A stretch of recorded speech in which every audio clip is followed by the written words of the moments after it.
Assalamualaikum warahmatullahi wabarakatuh. Waalaikumsalam warahmatullahi wabarakatuh. Halo teman-teman semuanya, para teman-teman pendengar. Selamat datang kembali di podcast Sapa, suara asrama penuh arti. Ruang ngobrol santai tapi penuh dengan makna. Perkenalkan, di sini saya Eko Budi Setiawan yang akan menemani di episode kali ini. Pada momen Ramadan kali ini yang akan kita bahas yaitu salah satu peristiwa besar yang sering kita peringati, namun kadang kita menganggapnya cuma lewat sebagai sebuah momen belaka saja. Padahal maknanya kalau kita pelajari sangat cukup mendalam, apalagi kalau bukan momen nuzulul Quran. Sesuai dengan judul kita di episode kali ini, yaitu nuzulul Quran, ketika petunjuk turun, kita kemana? Nah, biar obrolannya nggak cuma sekedar wacana, pada hari ini kita ditemani oleh narasumber luar biasa yang telah hadir bersama kita, yaitu ada Bapak dosen, Bapak Muhammad Faiz Nasrullah. Apa kabar Bapak? Alhamdulillah baik. Nanti di sini kita sama-sama akan berdialog, berdiskusi terkait bagaimana cara memahami makna dari nuzulul Quran dengan sudut pandang yang relevan untuk kita di kehidupan saat ini. Mungkin terima kasih sebelumnya kepada Bapak Faiz yang sudah berkenan hadir dan berbagi di podcast Sapa pada malam hari ini. Ya. Baik Bapak, mungkin mohon izin kita mulai dengan diskusi yang pertama terlebih dahulu. Di sini yang pertama saya mau ngobrol terkait pengalaman Bapak sebenarnya. Mungkin di zaman dahulu sudah cukup berbeda Bapak dengan zaman sekarang terkait peringatan nuzulul Quran ini. Lantas bagaimana dari pengalaman pribadi Bapak dulu, waktu jenengan masih menjadi mahasiswa khususnya, dalam menanggapi atau memperingati momen nuzul Quran ini, apakah sudah merasakan momen ini cukup spesial atau justru sama saja seperti peringatan hal-hal yang lainnya Bapak? Oke, sebelumnya jadi waktu dulu sebenarnya bukan ketika mahasiswa ya, sejak waktu dulu masih di sekolah, masih di pondok, itu emang momennya setiap tanggal 17 Ramadan itu selalu diperingati sebagai malam nuzulul Quran. Secara adat seperti itu, kebiasaan zaman sekarang. Tapi jangan ditanya, memang zaman Rasulullah sudah ada tanggal ya, tentu kan nggak ada. Kan yang sekarang sering dibahas sama orang-orang, kata siapa itu? Malam 17 Ramadan kok diperingati sebagai nuzulul Quran. Yang bilang bid'ah macam-macam, ya. Tapi bagaimanapun juga kita ambil hikmahnya bahwa syiar nuzulul Quran itu penting. Kenapa? Biar mahasiswa-mahasiswa atau pelajar-pelajar itu tahu dan memperingati hari nuzulul Quran itu dengan mengambil hikmah, dengan mempelajari nasihat-nasihat yang ada di Al-Quran, meneladani isi-isi nilai-nilai Al-Quran. Nah, diambil hikmahnya saja, nggak perlu sampai ditelusuri secara mendalam. Apakah benar 17 Ramadan itu nuzulul Quran? Nah, itu. Jadi perayaan nuzulul Quran itu sudah ada sejak zaman dulu, entah itu tepat tanggal 17 atau 18 atau 19 atau bahkan ada juga yang bilang sebenarnya bukan di bulan Ramadan gitu kan. Ya itu boleh-boleh saja kan. Apalagi memang zaman Rasulullah nggak ada kalender, nggak ada tanggal. Jadi perayaan nuzulul Quran itu memang sesuatu yang spesial kalau kita ambil hikmahnya. Misalkan membuat kita itu lebih mencintai Al-Quran lagi, membuat kita itu lebih mendalami isi-isi kandungan Al-Quran, membuat kita lebih semangat untuk beribadah, lebih semangat untuk mengamalkan, ya meskipun nggak semuanya, minimal 1-2 ayat kita pegang secara konsisten itu sudah luar biasa. Nah, kalau pengalaman khusus ketika mahasiswa atau ketika jadi sekolah dulu, itu biasanya kan kalau momen malam nuzulul Quran itu diperingati dari paginya itu sudah ada khataman biasanya. Sudah ada khataman, baca Al-Quran bareng-bareng, terus kemudian nanti sorenya itu baca tahlil gitu kan, sekalian doa khatamannya. Kemudian malamnya dilanjutkan ada kegiatan mauidhah hasanah, ada tokoh atau ulama yang memberikan nasihat-nasihat atau memberikan motivasi tentang nilai-nilai yang ada di Al-Qur'an. Nah, itu selalu ada, dan kayaknya di asrama nanti juga dengar dari ketuanya akan ada perayaan malam nuzul Quran juga di sini. Nah, ya itu harus dilestarikan gitu, harus dilanjutkan. Ya, meskipun hanya sekedar mau itu hasanah selama 10-15 menit, tapi itu sangat penting karena meskipun sekarang zamannya sudah canggih, misalkan mau mencari nilai-nilai kandungan Al-Qur'an, kita buka Google atau buka AI itu sudah muncul semuanya. Tapi biasanya meskipun sudah gampang gitu, anak-anak muda itu masih nggak mau nyari. Yang dicari pasti bukan yang gitu-gitu, yang dicari biasanya yang cara win streak ya gitu, menang main game lah, itu selalu gitu. Jadi tetap harus dilestarikan ya, perayaan malam nuzul Quran itu sangat penting sekali. Di zaman saya kuliah dulu ya istiqomah seperti itu, harapannya sekarang sampai masa yang akan datang tetap ada. Berarti mungkin karena sudah menjadi tradisi juga nih Bapak, setiap Tradisi. kali malam 17 Ramadan ya, walaupun seperti yang jenengan sampaikan tadi, kita belum tahu kebenaran pastinya, tapi dengan kita meyakini bahwasanya di 17 Ramadan itu merupakan nuzul Quran, pastinya nanti kita akan mendapatkan berkah-berkah yang lainnya dengan ibadah-ibadah yang sudah kita lakukan nih Bapak. Nah, ya. Lantas kalau dijelaskan secara sederhana nih Bapak, sebenarnya makna dari nuzul Quran ini apa sih Pak? Apakah kalau mungkin rekan-rekan biasanya mengetahui malam turunnya Al-Quran seperti itu Bapak, atau mungkin apakah ada makna tersendiri dari nuzul Quran itu Bapak? Sebenarnya nilai yang paling penting dari nuzul Quran itu Al-Quran itu kan merupakan mukjizat ya, mukjizat dari Nabi Muhammad Rasulullah SAW. Itu luar biasa itu. Sebagai mukjizat Al-Quran itu berbeda dengan yang lain gitu. Jadi kalau kita memaknai Al-Qur'annya sendiri itu sudah luar biasa, terus bagaimana Al-Qur'an turun itu juga luar biasa. Sebagaimana diceritakan itu, Rasulullah kan selama 6 tahun, kurang lebih 6 tahun itu melihat kehidupan di kota Mekah yang istilahnya ya, orang sudah ngawur-ngawuran lah, nggak teratur lagi gitu, nyembah berhala, membunuh, kalau punya anak perempuan itu dikubur hidup-hidup, dibunuh, terus kemudian judi, semuanya serba nggak teratur. Kemudian Rasulullah itu kan menyendiri, istilahnya bertapa. Kalau istilahnya orang Jawa itu bertapa, orang Indonesia bertapa. Nah, tentu kalau saya sebut Rasulullah bertapa, nanti orang-orang tersinggung, masa Rasulullah bertapa gitu. Nah, tapi memang faktanya seperti itu. Rasulullah itu selalu menyendiri, menjauhkan diri dari hal-hal yang duniawi gitu, naik ke Gua Hira itu kan. 6 tahun. Istilahnya orang kuliah itu baru wisuda itu tahun ke-6. Baru dikasih petunjuk sama Allah itu, turun Al-Qur'an ayat pertama surat Al-Alaq itu melalui malaikat Jibril itu setelah beliau 6 tahun. Itu pun beliau waktu pertama kali turun Al-Qur'an kan bunyi ayatnya Iqra bismi rabbikal ladzi khalaq itu kan, beliau sampai gemetaran gitu kan. Gemetaran sampai menggigil gitu, sampai pulang ke rumah. Itu beliau sendiri nggak yakin kalau itu merupakan Al-Qur'an atau wahyu dari Allah. Sampai diyakinkan oleh siapa tuh? Istrinya Rasulullah, siapa namanya? Siti Aminah.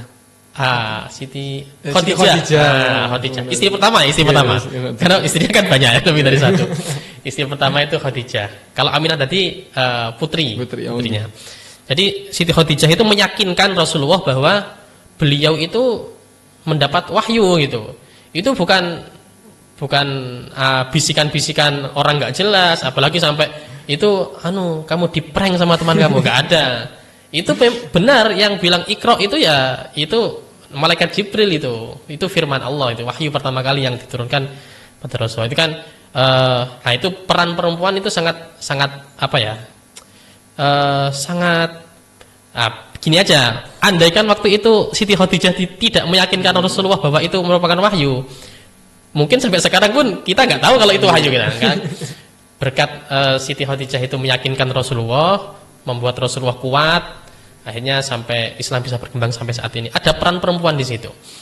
Jadi Rasulullah itu ketika awal menerima itu sempat ada keraguan gitu, sempat ada ketidakpercayaan apakah benar ini wahyu dari Allah, sampai akhirnya diyakinkan oleh Khadijah. Bahkan Khadijah sendiri itu yang pertama kali mempercayai. Kan kalau kita belajar sejarah ada golongan-golongan yang pertama kali masuk Islam dari anak-anak Ali bin Abi Thalib dan sebagainya. Nah, itu dari segi turunnya Al-Quran itu sudah luar biasa. Ini kalau belum kita berbicara tentang mukjizat Al-Quran yang lebih yang berbeda dengan mukjizat-mukjizat yang lain itu lebih luar biasa lagi. Prosesnya itu ya Pak, proses turunnya tadi. Proses turunnya luar biasa, terus esensi dari Al-Quran itu juga luar biasa. Ya, jadi kurang lebih seperti itu kalau ditanya apa hakikat dari apakah nuzul Quran itu penting momennya? Oh, sangat penting Kak, biar kita tahu itu. Tahu bahwa itu perjuangannya bukan kita nganggur-nganggur ngelamun tiba-tiba apa ya, oh bikin agama lah, oh enggak gitu. Ini bukan orang yang apa iseng-iseng, bukan. Jadi 6 tahun beliau menyendiri, terus apa namanya datang wahyu sampai gemetaran gitu kan. Perjuangannya sangat berat sekali. Nah, mungkin memang benar Pak, dari dulu esensi Al-Quran itu sangat Masya Allah, sungguh luar biasa sekali. Namun melihat zaman sekarang nampaknya esensi itu semakin berkurang dengan perkembangan teknologi, khususnya teman-teman yang mungkin sangat fokus ke permainan HP-nya masing-masing. Nah, kadangkala membaca Al-Quran itu dijadikan FOMO Bapak, atau sebagai ritual atau hanya sebagai untuk pamer saja. Sedangkan Al-Quran itu seharusnya sebagai pedoman hidup. Nah, mungkin bagaimana menurut Bapak untuk menanggapi hal seperti itu? Ini mungkin keistimewaan Al-Quran juga ya. Al-Quran itu mau dipakai hal yang bagus, hal yang baik itu bisa, mau dipakai hal yang buruk, pamer itu juga bisa. Faktanya sekarang kan banyak sekali apa namanya orang menggunakan Al-Quran itu untuk hal-hal yang negatif gitu ya. Misalkan ya kebetulan dulu saya ada beberapa teman tuh hafal Al-Quran dipakai untuk merayu cewek, itu juga ada. Juga ada. Kori itu suaranya enak, dipakai untuk merayu lawan jenis itu juga ada. Dipakai untuk, bahkan ada beberapa yang kalau diundang itu pasang tarif sekian itu kan apa namanya, tentu boleh-boleh saja sebenarnya, enggak dilarang. Toh dia itu misalkan hafal Al-Quran itu perjuangannya kan luar biasa, terus belajar Qori juga misalkan itu luar biasa. Tapi di samping itu memang ada pergeseran ya di zaman sekarang itu. Jadi mungkin ada tepatnya Rasulullah itu pernah berpesan bahwa jangan sampai Al-Quran itu, kita membaca Al-Quran hanya berhenti di apa namanya, berhenti di mulut saja. Jadi Al-Quran itu berhenti di mulut, tidak masuk ke dalam hati. Nah, tapi untuk meneladani Al-Quran itu juga bukan hal yang mudah. Contoh, satu ayat saja, nggak usah banyak-banyak, satu ayat saja. Ayat yang pertama turun itu, Iqra bismi rabbikal ladzi khalaq. Nah, saya sering, ini kan kebetulan audiennya mahasiswa ya. Kalau di prodi saya itu saya selalu berpesan minimal 1 semester membaca 1 buku. 1 buku. Itu pun mereka nggak ada yang mampu gitu. Bahkan ketika saya survei satu persatu, saya flashback gitu. Semester kemarin apa menurut kalian mata kuliah yang paling menarik itu? Misalkan, oh yang paling menarik, kebetulan saya di FKIS misalkan, yang paling menarik mata kuliah fikih gitu, usul fikih misalkan. Buku usul fikih apa yang kamu baca di semester kemarin? Enggak ada. Enggak ada. Atau misalkan saya paling tertarik itu buku tentang membahas tentang hukum apa namanya? Riba gitu ya. Buku riba apa yang kamu baca semester kemarin sehingga kamu itu membuat tertarik membahas sesuatu tentang riba? Enggak ada yang dibaca. Padahal buku tentang riba itu banyak sekali. Bahkan buku yang spesifik membahas riba. Nah, itu kan untuk mengamalkan 1 ayat saja, Iqra, nah itu sudah berat gitu kan. Belum nanti ayat-ayat yang tentang pengendalian diri seperti menahan amarah, wal kadhiminal ghaidha, wal afin aninas, mengampuni orang lain, memberi maaf orang lain, itu sangat sulit sekali. Tapi emang normalnya manusia kalau misalkan diganggu sama temannya ya, istilah orang Jawa itu digarai itu, pasti marah. pasti emosi gitu kan. Pasti emosi. Sementara Al-Qur'an itu memerintahkan untuk memendam emosi. Terus Al-Qur'an memerintahkan wal afina 'anin nas, memberikan maaf kepada manusia gitu sesama. Fakta di lapangannya memberi maaf itu sulit sekali. Kita kalau sudah disalahi sama orang minta maaf gitu misalkan, pasti ada syaratnya gitu. Untuk benar-benar maaf ya oke saya maafkan itu sangat sulit sekali, sangat susah. Jadi memang untuk meneladani untuk membuat Al-Qur'an itu masuk ke dalam hati itu enggak mudah. Nah, tapi memang kita tidak dituntut untuk misalnya 30 juz itu harus diamalkan semuanya. Emang kita malaikat gitu kan, bukan. Kita manusia, punya nafsu, ya, ada hal-hal yang bersifat manusiawi. Bahkan dalam Al-Qur'an kan disebutkan juga manusia itu sifat-sifatnya sangat buruk sekali. Ya, sifat-sifat manusia yang digambarkan Al-Qur'an itu sangat buruk sekali. Ya, jadi tapi itu tidak bisa jadikan alasan ya wajar berarti manusiawi. Kan ada konten-konten itu. Wajar manusia bikin salah gitu kan. Nah, ya enggak juga, tetap harus berusaha untuk melakukan yang terbaik gitu kan. Sehingga Al-Qur'an itu masuk ke dalam hati. Carilah 1 atau 2 ayat saja yang menurut sampean itu ini kayaknya saya mau memperjuangkan, mau mengamalkan 1-2 ayat ini. Prinsip saya dengan prinsip seumur hidup saya itu bagus. Ya, jangan sampai kelewat semua gitu ya. Ya. Jadi paling tidak nggih minimal sambil baca Al-Qur'an sambil difahami artinya nggih Bapak. Jadi biar tahu maknanya apa, bagaimana itu juga salah satu cara untuk mengamalkan Al-Qur'an. Tapi gini ya. Bukan berarti membaca itu enggak penting. Membaca penting. Karena membaca Al-Qur'an sendiri itu sudah pahala sebenarnya. Jangan sampai gara-gara wah percuma saya membaca enggak bisa mengamalkan. Enggak bisa gitu. Nggak boleh kayak gitu, itu pemikiran yang salah. Jadi membaca Al-Qur'an sendiri itu sudah mendapatkan pahala. Nah, kalau bisa setelah membaca itu tidak hanya di mulut saja, masuk ke dalam hati. Bukan berarti wah nanti kalau saya membaca tapi nggak masuk ke dalam hati percuma dong bacanya. Enggak percuma. Sudah sama kayak orang sholat itu kan, percuma sholat atau nanti nggak diterima gitu kan, atau percuma sholat tapi masih maksiat gitu. Lah itu salah itu, nggak ada ulama-ulama zaman dulu nggak ada yang bilang kayak gitu. Ya sholat saja. Kalau bisa setelah sholat jangan maksiat gitu kan. Tapi kalaupun masih maksiat, bukan berarti kemudian nggak usah sholat. Nah itu pemikiran yang salah. Sama ngaji saja, baca Al-Qur'an, istiqomah setiap hari, 1 halaman, 2 halaman atau 1 juz itu bagus. Nah, terlepas nanti dari yang kita baca sekian banyak itu berapa yang bisa kita amalkan. Nah itu kita usahakan semampunya gitu kan. Bukan berarti gak membaca. Enggak, betul sekali. Nah, mungkin ini tadi kita juga sudah sedikit membahas terkait perbedaan zaman Bapak, dari antara zaman jenengan dulu sama zaman mahasiswa sekarang. Mungkin menurut Bapak tantangan apa yang menjadi pemberat untuk Al-Qur'an ini dijadikan pegangan hidup oleh teman-teman, khususnya kita di sini sebagai lingkup mahasiswa Bapak? Mungkin dari pengalaman Bapak dulu atau mungkin yang diamati oleh sekarang ini yang menjadi tantangan itu seperti apa Bapak? Kalau tantangan zaman sekarang ya, ini sebenarnya bukan tantangan untuk mahasiswa saja, tantangan untuk semua orang. Zaman sekarang itu maksiat lebih mudah, sangat mudah sekali. Benar. Bahkan bukan sekedar mudah, ngetren. Saya itu berkali-kali mengancam mahasiswa saya. Kamu kalau ketahuan pacaran sama saya, nggak saya luluskan mata kuliahnya. Atau kalaupun lulus, C nilainya. Sudah diancam kayak gitu, pacaran semua mereka. Dan nggak malu. Jalan berdua di fakultas, apalagi kalau bukan fakultas keislaman, mungkin apa ya, fakultas keislaman. Mereka jalan berdua gitu kan. Kok jalan berdua saya seperti itu? Siapa ini? Saudara bukan?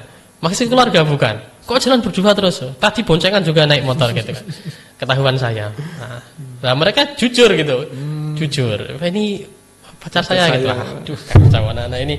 Nah, tapi meskipun begitu kan, misalkan hal-hal seperti itu sudah menjadi ngetren di kalangan anak remaja zaman sekarang. Tetap kita harus punya prinsip bahwa itu nggak boleh gitu. Itu nggak boleh. Jadi sekali agama melarang, sekali agama bilang itu haram, itu nggak boleh, ya selamanya nggak boleh. bukan berarti karena zamannya sudah berubah, sekarang sudah ngetren, nah, tiba-tiba menjadi boleh, enggak. Nah, tetapi memang zaman dulu kulturnya berbeda. Zaman saya kuliah, itu kalau ada mahasiswa yang pacaran misalkan ya di kelas, itu pasti dia malu. Karena yang lain nggak ada. Yang lain nggak ada. Jadi dia pacarnya diam-diam gitu. Diam-diam. Sekarang enggak, sekarang kebalik. Yang enggak punya justru dibully sama teman-temannya. Dibilang enggak laku lah, dibilang apa. Nah, ini kan akhirnya yang semula punya prinsip bahwa itu enggak boleh sesuai dengan nilai-nilai Al-Qur'an misalkan kan, menjauhi zina gitu kan. Nah, ada juga yang menggunakan dalil. Yang dilarang kan wala taqrabuz zina gitu. Jangan mendekati zina. Kalau zinanya boleh, nah itu berarti dia waktu ada mata kuliah apa tentang zina dulu tidur nih atau nggak masuk gitu, nggak masuk alpa. Jadi kultur yang berbeda, terus perkembangan zaman, teknologi juga semakin maju. Kita mau ngapa-ngapain itu sangat mudah sekarang, nggak ada yang sulit, nggak ada yang sulit. Nah itu mungkin menjadi tantangan. Itulah kenapa ulama zaman dulu itu bilang yang paling sulit itu sebenarnya bukan melakukan amal, bukan melakukan sesuatu yang ibadah itu nggak sulit sebenarnya. Misalkan rajin sholat tahajud, rajin sholat duha, rajin puasa, itu nggak sulit. Yang paling sulit itu meninggalkan maksiat. Makanya kalau kita pernah dengar ceramahnya Gus Baha itu ada salah satu pesannya beliau itu, sudah nggak usah aneh-aneh. Nggak usah punya target rajin sholat duha, rajin sholat tahajud. Targetnya cuma satu saja, jangan maksiat. Nah, tentu tetap melakukan ibadah-ibadah yang wajib. Sholat 5 waktu dilakukan. Kalau kalian sebagai mahasiswa, kuliah masuk gitu kan. Bukan berarti kuliah boleh bolos itu enggak. Yang penting nggak maksiat Pak, kuliah bolos. Nah, kuliah itu kewajiban kamu, tetap kuliah harus. Nah, di samping kewajiban-kewajiban yang ada, sudah nggak usah ditambahi lagi. Nggak usah sok-sokan bikin target yang hebat. Saya harus 1 hari baca Al-Quran 1 juz, itu nggak usah lah, nggak usah, nggak apa. 1 halaman aja nggak apa-apa, nggak usah banyak-banyak. Yang penting maksiat itu dijauhi, karena itu sebagai perjuangan di akhir zaman itu sangat berat. Ya jangankan mahasiswa, dosen aja kayak saya ya, untuk nggak maksiat ya sulit. Memang manusia itu tempatnya salah, manusia itu suka melakukan dosa gitu kan. Pasti kita punya dosa. Tapi setidaknya kita itu sudah berjuang gitu untuk menjauhi yang seperti itu. Jadi memang perjuangannya zaman sekarang itu lebih berat karena dengan kemajuan teknologi, zaman dan sebagainya. Tentu perjuangan kalian anak muda, orang-orang yang hidup di zaman sekarang juga lebih berat gitu. Tapi salah satu triknya ya tadi itu. Ya cukup bikin target nggak maksiat gitu aja. Minimal maksiat itu nggak disengaja lah. Kalau nggak sengaja, misalkan kita salah ngomong, teman tersinggung itu kan, itu nggak sengaja. Atau kita ketiduran nggak sholat, itu kan nggak sengaja. Nah, tapi setidaknya kita menghindari dosa-dosa atau maksiat-maksiat yang kita sengaja. Mungkin memang benar Pak. Jadi kayak hal-hal tadi pacaran ataupun apa, sekarang sudah menjadi lumrah. Jadi teman-teman merasa kayak sudah temanku pacaran kok aku ikut aja kayak gitu. Iya, tren. Lantas tadi kita juga sudah membahas terkait Al-Quran sebagai petunjuk. Namun kita bahkan saya sendiri Pak sering menemui teman-teman yang waduh kok tiba-tiba saya hilang arah ya, kayak sudah masuk seperti ini kok saya nggak yakin dengan tujuan saya, padahal di Al-Quran juga sudah banyak dijelaskan bahwasanya Al-Quran ini sebagai pedoman, apapun jalanmu pastinya itu merupakan jalan yang terbaik yang sudah dipilihkan Allah. Mungkin bagaimana tanggapan Bapak terkait teman-teman yang sering bilang kayak saya hilang arah, mungkin seperti itu.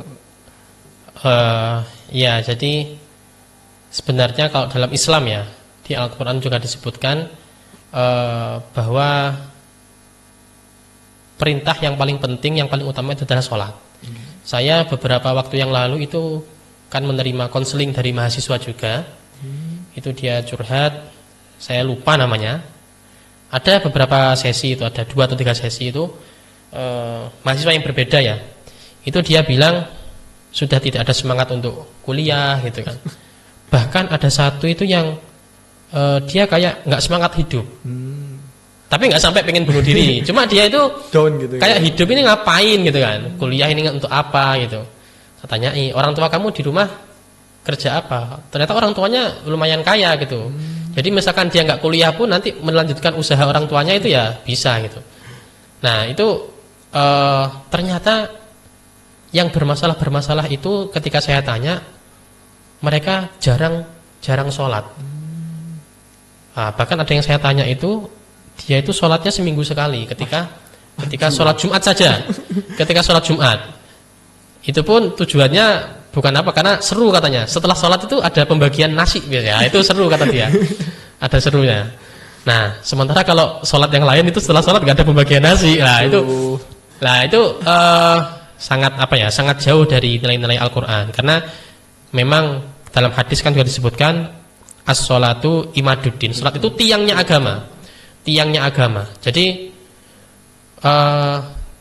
suatu rumah itu bisa temboknya keropos bisa, pintunya rusak bisa.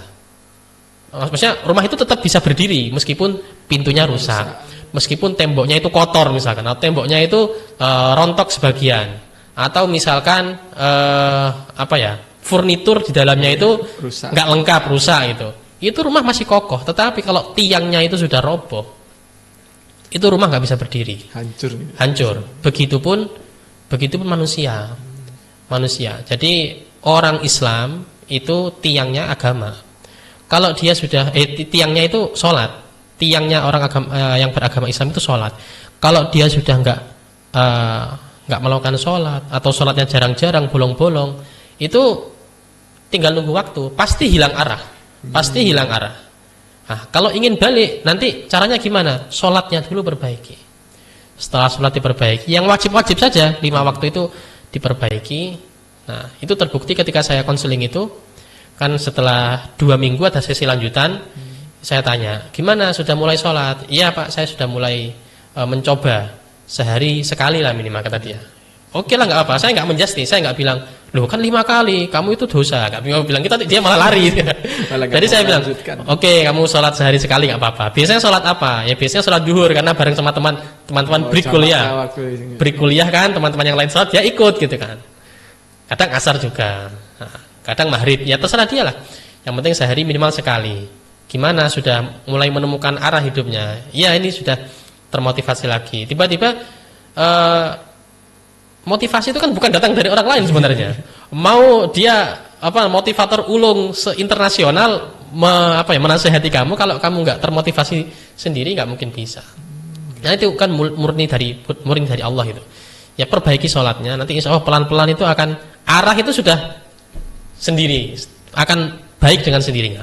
Perbaiki sholatnya sudah baik, sambil istiqomah membaca Al-Quran sehari ya 1-2 halaman, nggak usah banyak-banyak.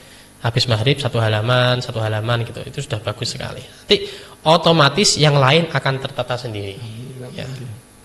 Nah, mungkin ini juga yang jadi keresahan kita Pak, di tengah sibuknya akademi, kemudian teman-teman yang mungkin sangat aktif dalam berorganisasi maupun tuntutan sosial, baik itu tugas ataupun tuntutan-tuntutan yang lainnya. Nah, mungkin ada nggak Pak saran atau tips bagaimana cara kita tetap bisa menjaga hubungan kita, maksudnya di sini untuk tetap bisa selalu membaca Al-Quran? Mungkin sedikit tips bagaimana yang mungkin bisa disarankan dari Bapak untuk teman-teman khususnya yang aktivitasnya sangat padat. Ya mungkin kalau tips ini kan teknis berarti ya. Nah kebetulan saya itu sudah mempraktekkan ini sudah berapa tahun ya, sejak saya lulus dari sekolah itu 2011 sampai sekarang 10 tahun lebih. Jadi saya itu punya grup sama teman-teman, ada di HP itu. Grup ngaji istilahnya. Jadi per hari 1 juz. Jadi kebetulan teman-teman saya itu ada 30 lebih lah. Teman sekolah dulu kan, satu angkatan kan ada banyak. Kurang lebih ada sekitar 50-an orang. Jadi 1 juz itu dibaca 2 orang. Nah, kan jumlahnya anggap aja 60 ya. 60 itu 60 berarti kan pas satu juz itu dibaca 2 orang gitu. Dan di rolling, hari ini saya tadi membaca juz 17 misalkan. Besok saya dapat giliran baca juz 18. Besoknya lagi saya mendapat juz 19. Itu ada grupnya di WA. Ada grupnya di WA. Dulu ketika belum ada WA, itu pakainya SMS atau BlackBerry apa itu Messenger itu ada. Nah, itu bisa. Nah, itu kita bagi secara rutin dan terus. Jadi hari ini saya dapat giliran juz 17 ya. Saya bersama teman saya satu lagi. Jadi separuh awal juz 17 saya, separuh sisanya teman saya.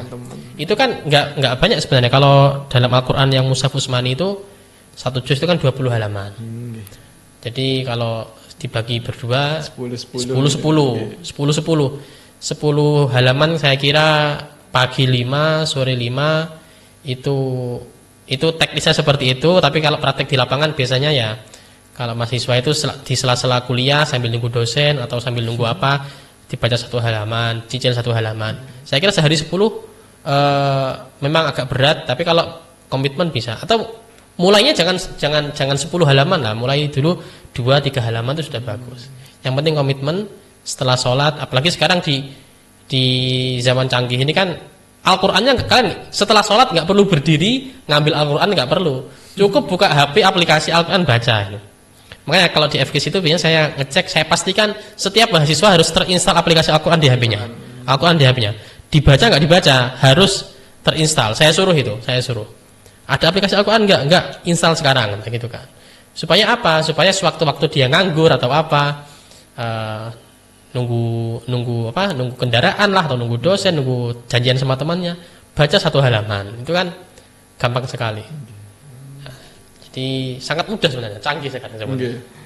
Nah, mungkin dari pernyataan Bapak tadi terkait bahwasannya sekarang juga di media digital bisa dikenakan Al-Qur'an. Nah, mungkin ini juga menjadi keresahan saya dan juga teman-teman Bapak terkait hukumnya bagaimana kalau di HP kita ada Al-Qur'an, lalu biasanya kan kita asal naruh di bawah ataupun kadang ada juga, mohon maaf teman-teman, ada yang sampai dibawa ke kamar mandi. Nah, itu bagaimana Bapak hukumnya kalau Al-Qur'an digital tapi kita tindak seperti itu? Iya. Yang di Al-Qur'an itu fi kitabim maknun la yamassuhu illal mutahharun. Jadi la yamassuhu tidak boleh memegang Al-Qur'an atau mushafnya Al-Qur'an illal mutahharun, kecuali yang punya wudu, yang suci gitu kan. Nah, kalau kita kaji pendapat para ulama pasti berbeda-beda. Dalam Islam selalu begitu ya. Jadi ada yang menganggap bahwa HP ini termasuk ketika aplikasi Al-Qur'annya dibuka, maka itu sama dengan mushaf, sama dengan kitab. Maka ulama yang berpendapat seperti itu, ketika kita megang HP-nya itu boleh.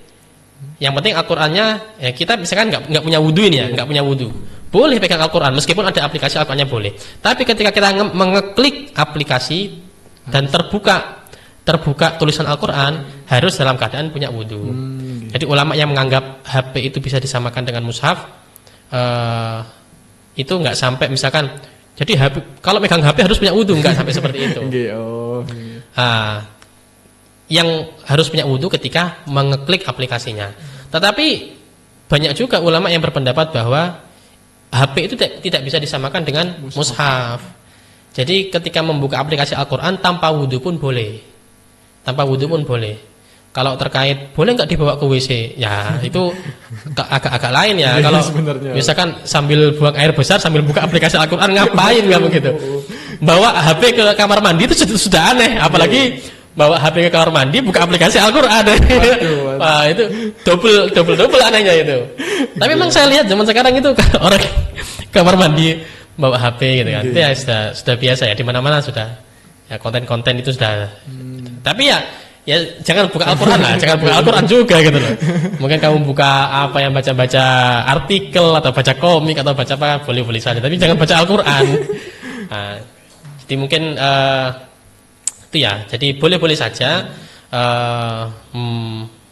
membuka aplikasi Al-Qur'an tanpa wudu, karena memang ada ulama yang memperbolehkan. Tapi kalau sampai membawa ke kamar mandi, kalau bisa jangan. Terkait sopan santun juga kan ini, attitude lah apa. Masa masuk kamar mandi buka aplikasi Al-Qur'an. Benar sekali ya Pak. Ya mungkin itu jadi pengingat buat kita ya teman-teman, bahwasanya kita juga menggunakan media digital jangan sampai disalahgunakan yang mungkin kurang sopan seperti itu tadi Bapak. Nah mungkin kita sudah di akhir sesi ini Bapak.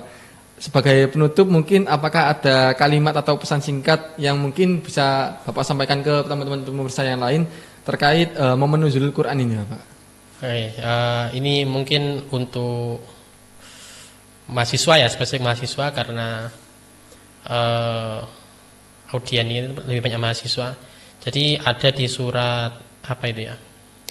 Surat yang dibaca kalau malam Jumat apa? Al-Kahfi. Al-Kahfi. Ayat terakhir itu. Qul law kanal bahru midadal li kalimati rabbi lanafidal bahru qabla an tanfada kalimat rabbi. Jadi intinya gini. Jadi karena kalian mahasiswa, cari ilmu sebanyak-banyaknya gitu. Jangan pernah merasa puas. Jadi kelemahan mahasiswa sekarang itu kan mungkin zaman saya juga. Tapi ini baru saya sadari ketika saya menjadi dosen ya. Ada beberapa mahasiswa itu kalau dikritik sama dosennya, dikasih masukan, itu dia membela diri gitu loh. Membela diri, merasa saya sudah maksimal gitu. Tapi masih dikritik saja, masih dikritik. Ini kami sudah berusaha yang terbaik, tapi masih dikomplain, masih dimarah-marahi, masih dikasih nilai yang tidak memuaskan gitu kan. Nah itu intinya jangan berpuas diri, jangan merasa sudah sudah maksimal, sudah sudah mentok gitu. Nah itu nggak boleh, karena sebagai mumpung masih muda, cari ilmu sebanyak mungkin, cari pengalaman sebanyak mungkin tadi. Jadi laukanal bahru, apabila samudra itu, di air yang ada di samudra, air yang ada di laut itu digunakan untuk menulis keagungan Allah atau ilmu-ilmunya Allah, ciptaan Allah, semua semua ilmu yang ada di dunia ini dibuat nulis itu. Maka air di laut itu akan habis. Jadi misalkan air di laut di seluruh dunia ini, itu air lautnya digunakan menjadi tinta menulis ilmunya Allah. Itu air laut itu habis, sementara ilmunya Allah itu belum selesai ditulis. Menunjukkan bahwa sangat banyak sekali ilmu-ilmu itu, nggak terbatas. Cari terus gitu kan. Cari ilmu padi itu semakin tua semakin menunduk gitu kan.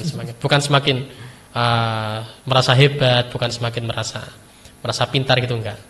Jadi ya dosen itu kan tujuannya memompa semangat, memberikan motivasi supaya enggak mudah puas, supaya mahasiswanya berkembang terus gitu. Ya bukan dosen aja, nasihat dari orang tua, nasihat dari orang-orang yang lebih berpengalaman, lebih senior, itu sangat penting sebagai untuk memotivasi. Itu semua kan karena mereka sayang kepada kalian gitu. Mereka peduli, mereka ingin kalian itu lebih baik daripada generasi yang zaman sekarang gitu, supaya kedepannya lebih baik lagi. Mungkin benar juga Bapak.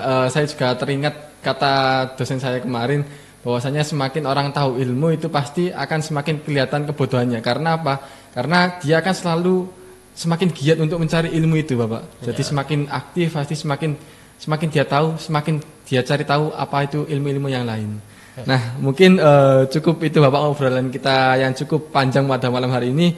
Sebelumnya saya ucapkan terima kasih banyak kepada Bapak Faiz atas waktu dan penjelasannya yang sangat berharga pada malam hari ini. Dan juga terima kasih kepada seluruh teman-teman pendengar dari setiap episode, untuk pendengar Sapa yang sudah menyimak episode kali ini dari awal sampai dengan akhir.